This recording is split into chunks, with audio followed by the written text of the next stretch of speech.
Hello everybody, this is Fernando for the latest Cryptids and Monsters Encounters video. While I'm waiting for your latest suggestions associated with urban legends, I thought I would go ahead and mix this scary encounter here. In fact, when I was reading it, it came out so good that I just immediately wanted to share with everyone here and then hear what your thoughts are associated with this. The thing is, this could be a cryptid, it could be something else. There's so little info as to the encounter itself when it comes to a physical description of whatever this thing was, but it definitely had some power associated with it. You'll know that more here in a minute. Plus, it's a little bit of an older tale. I love that kind of stuff whenever something happened, let's say a couple of decades back, and there's still so much mysteriousness tied to it. It's one of those things where it's just told from one family member to another, and it just has its own lore associated with it. But it comes from the reddit.com website. They're from the subreddit called True Scary Stories. User by the name of It's Car Dude, and they posted it as Walking at Night.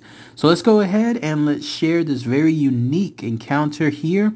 And again, I'd love to hear what your thoughts are on it. I may have my own thoughts on it too. So here's essentially what they stated.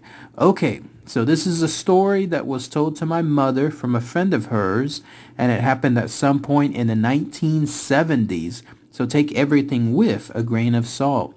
My mom's friend was living in Illinois at the time with his wife. He had ended up finding out that she was cheating on him, so in what I presume was a fit of anger, packed all of his stuff into a bag and decided to walk back to Louisiana, where he had been living before. He said it wasn't a rational thought. He was just that angry, and he didn't have the money to do anything else. But eventually, he found himself walking down a dark, forested road late at night. As he was walking, he started to hear something walking quite close to him, but from inside the forest. At some point later, he had tripped and spilled cologne that was in his bag all over himself, so he stated that might have been what attracted it. Whatever the case, this continued on for a bit before that thing darted across the road behind him and into the opposite tree line. Now, apparently, in between the other side of the road and said tree line was a large ravine that it must have cleared. He had heard it run across the road, but by the time he looked back, all he saw was the shaking of the trees where it had gone back into the woods. And so he kept walking, and yet again, it started following again. He then said he had heard what he could only describe as sounding like braying, kind of like something you'd hear from a horse, but he couldn't rationalize in his head that there was a horse back there. Eventually, after walking a bit further, he stopped and then turns towards the forest.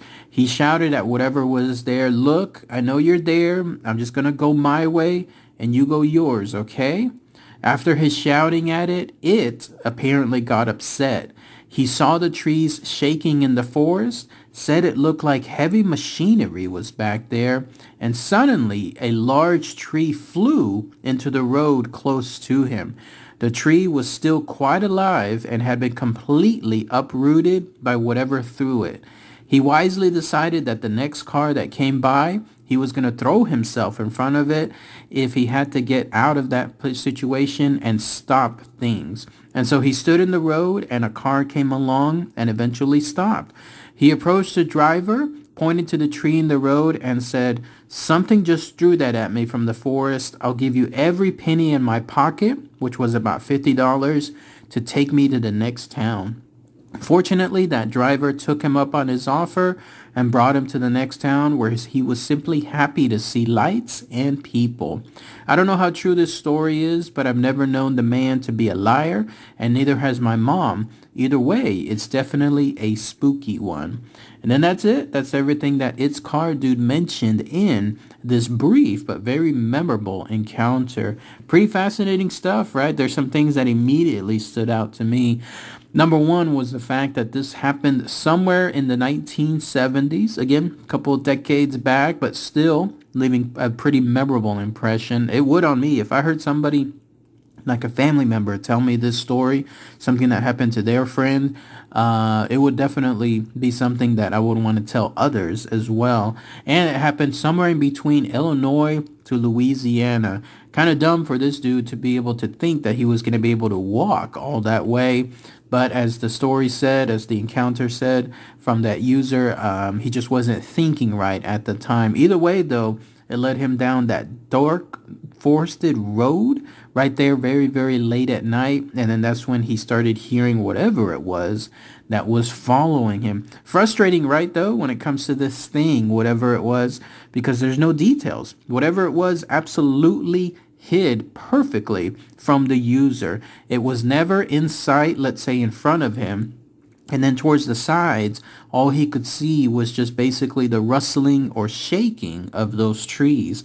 And then on top of that, the only time it would have even made itself known, at least even for a brief moment, was when it ran behind the user very wisely, very discreetly, right? Like it was almost like pre-planned. But whatever it was cleared one side of the road to the other tree line. And then even then there was a large ravine there, but it cleared it in a very quick manner. And then of course, to me, the most powerful thing about this creature was the fact that after the user yelled at it, which again gave it intelligence to realize that it was being yelled at, it didn't like it, it decided to have this tree, whatever it was near it, thrown to the user itself. This thing, whatever it was, basically picked up the actual tree from the ground, roots and all, and then threw it with a powerful force. Think about that, right? What kind of creature could be out there that could have that type of strength, that type of power?